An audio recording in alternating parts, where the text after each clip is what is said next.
Hai, pada pertemuan kali ini kita akan membahas mengenai bentuk lahan menurut Ganesanya, yaitu bentuk lahan neolin. Perkenalkan terlebih dahulu nama saya, yaitu Piska Agus Sudargulo, NIM 32124310008. Syarat dari berkembangnya bentuk lahan eolin.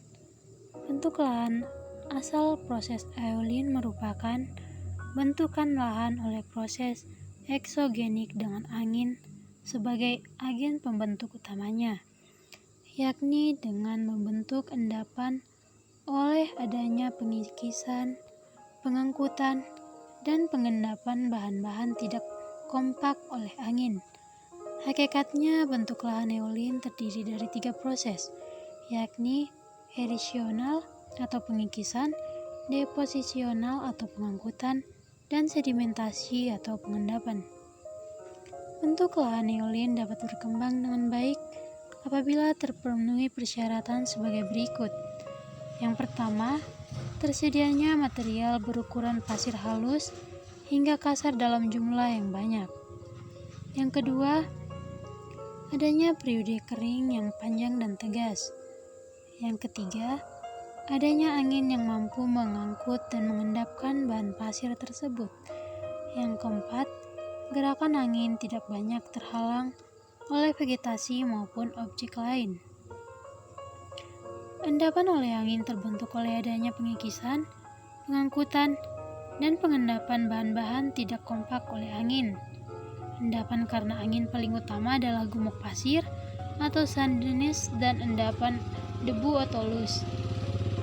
Kegiatan angin mempunyai 2 aspek utama, yaitu bersifat erosif dan deposisi. Bentuk lahan yang berkembang terdahulu mungkin akan berkembang dengan baik apabila di padang pasir terdapat batuan. Pada hakikatnya, bentuk lahan asal proses eolin dapat dibagi menjadi 3, yaitu yang pertama erosional, contohnya lubang angin dan lubang ombak. Yang kedua, deposisional, contohnya gumuk pasir atau sand dunes. Yang ketiga, residual, contohnya lake deposit, deflation hollow, and panas. Proses terbentuknya lahan eolin. Yang pertama, pengikisan oleh angin. Angin melakukan 2 jenis kerja pengikisan, yaitu deflasi dan korasi. Deflasi merupakan gerakan tupan angin yang membawa materi batuan baik berupa debu halus, pasir, maupun materi yang kasar dan berat. Proses ini sering terjadi di daerah yang merupakan tempat terkumpulnya pasir, misalnya di basin kecil atau pada bukit pasir, atau dalam blok doswit. Yang kedua, korasi. Korasi angin dapat menimbulkan beberapa bentuk atau bentang alam yang sangat luas. Gerakannya dapat terjadi di dekat permukaan tanah. Ini terjadi karena angin tidak dapat mengangkut pasir ke tempat yang lebih tinggi. Berdasarkan kerjanya, korasi dapat dibedakan menjadi 3. Yang pertama yaitu polishing dan pitting. Merupakan gerakan angin yang membawa atau disertai pasir disebut polishing.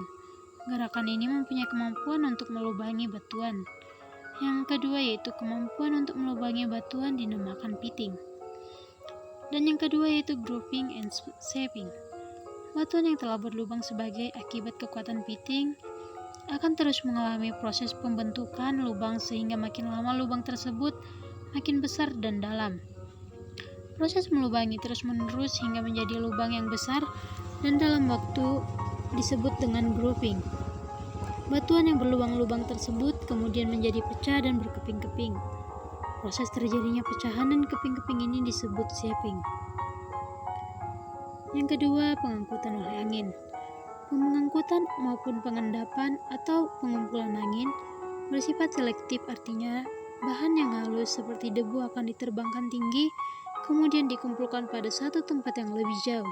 Sedang butir-butir pasir yang kecil dihembus angin tidak terlalu tinggi dan juga tidak terlalu jauh. Adapun jenis-jenis gerakan pengangkutan materi oleh angin yaitu asuspensi. yang merupakan gerakan vertikal tiupan angin yang mampu mengangkut materi-materi halus ke tempat yang lebih jauh. Yang kedua, saltasi, merupakan gerakan meloncat materi butiran yang disebabkan oleh tabrakan dan pantulan angin yang bermuatan pasir. Yang ketiga, rayapan permukaan. Gerakan rayapan permukaan disebabkan oleh karena tubrukan materi butiran oleh gerakan saltasi. Yang ketiga, pengendapan oleh angin. Proses pengendapan ini terjadi apabila butiran yang telah membawa angin tadi jatuh setelah gerakan menjadi lambat. Selain karena kecepatannya menjadi lambat, pengendapan juga dapat terjadi karena butiran yang terbawa oleh angin mengalami benturan terhadap permukaan. Kejadian ini sebagai hasil dari proses saltasi dan rayapan tanah. Apabila butiran tersebut tidak membentur permukaan dan terus terbawa angin, maka butiran tersebut akan mengalami gerakan sepanjang permukaan hingga membentuk tempat pengendap. Pada umumnya, tempat pemberhentian tersebut berupa cekungan. Bentuk lahan eolin. Bentuk lahan hasil erosi angin. Yang pertama yaitu disturbed pavement atau pebble armor, yaitu permukaan yang terdiri atas batuan kerikil dan kerakal di daerah gurun. Sebagai akibat bahan-bahan halus mengalami deflasi. Berikut contohnya yang dapat kita perhatikan dari disturbed pavement. Yang kedua, blowout.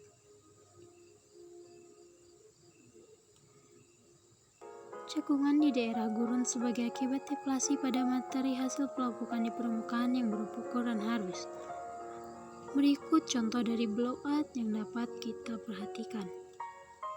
Yang ketiga yaitu ventifag. Permukaan batuan menjadi rata karena kolasi, terutama yang berukuran halus atau debu dan liat yang terbawa oleh angin. Contoh dari ventifag dapat kita perhatikan di bawah ini. Yang berikutnya yaitu decanter, seperti ventifag tetapi bentuknya piramida ke arah angin berubah-ubah dari 3 sisi. Contohnya dapat kita perhatikan berikut ini. Yang kelima yaitu groove, merupakan alur-alur memanjang pada permukaan batuan karena erosi angin. Sebagai lebih jelasnya kita perhatikan contoh di bawah ini. Yang keenam, yerdang, merupakan pegunungan memanjang dan paralel yang tingginya kurang dari 10 meter dan panjangnya kurang dari 100 meter, berkembang di daerah bebatuan lunak. Yang kedua, bentuk-bentuk hasil pengendapan angin. Yang pertama, loess. Loess adalah bentuk lahan asal proses eolin yang terbentuk dari bahan endapan angin yang berukuran debu oleh erosi angin yang berasal dari daerah gurun dan pasir pada umumnya tidak berlapis. Yang kedua, endapan pasir. Ada beberapa tipe yang ditentukan oleh jumlah pasir dan vegetasi. Yang pertama itu sandstone, kedua ripple, ketiga sand shadow, keempat sandfall, kelima sand drift. Yang ketiga, gumuk pasir. Gumuk pasir adalah gundukan bukit atau igir dari pasir yang terhembus oleh angin. Contohnya dapat kita perhatikan berikut ini. Untuk gumuk pasir, pokok yang perlu dikenal adalah bentuk melintang atau transversi, sabit atau barkhand, parabola atau parabolik, dan memanjang atau longitudinal dune. Pada umumnya gumuk pasir terdapat di daerah yang pertama mempunyai pasir sebagai material utama, kedua kecepatan angin tinggi untuk mengikis dan mengangkut butir-butir berukuran pasir, yang ketiga permukaan tanah yang tersedia untuk pengendapan pasir. Selain itu, gumuk pasir juga terdapat di gisik pasir dengan angin pantai, yang kedua dekat sungai yang dasarnya pasir, yang ketiga daerah yang mempunyai musim kering, keempat daerah gurun yang mengalami penghancuran batuan, yang kelima endapan glasial dan dasar danau glasial pasiran. Beberapa tipe gumuk pasir. Yang pertama yaitu gumuk pasir tipe Barchan atau Barchanoid dunes. Yang kedua, gumuk pasir melintang atau transverse dune. Untuk penjelasannya dapat kita perhatikan di masing-masing PPT di atas. Yang ketiga, gumuk pasir parabolik. Yang keempat, gemuk pasir memanjang atau linear dune. Yang kelima, gemuk pasir bintang atau star dune. Tipe impended dunes, yang pertama blowout, yang kedua echodunes. Untuk penjelasannya dapat kita perhatikan di PPT berikut. Berikut merupakan daftar pustaka yang dapat kita jadikan sumber untuk mengetahui bentuk lahan eolin. Sekian hasil presentasi saya. Atas perhatiannya saya ucapkan terima kasih.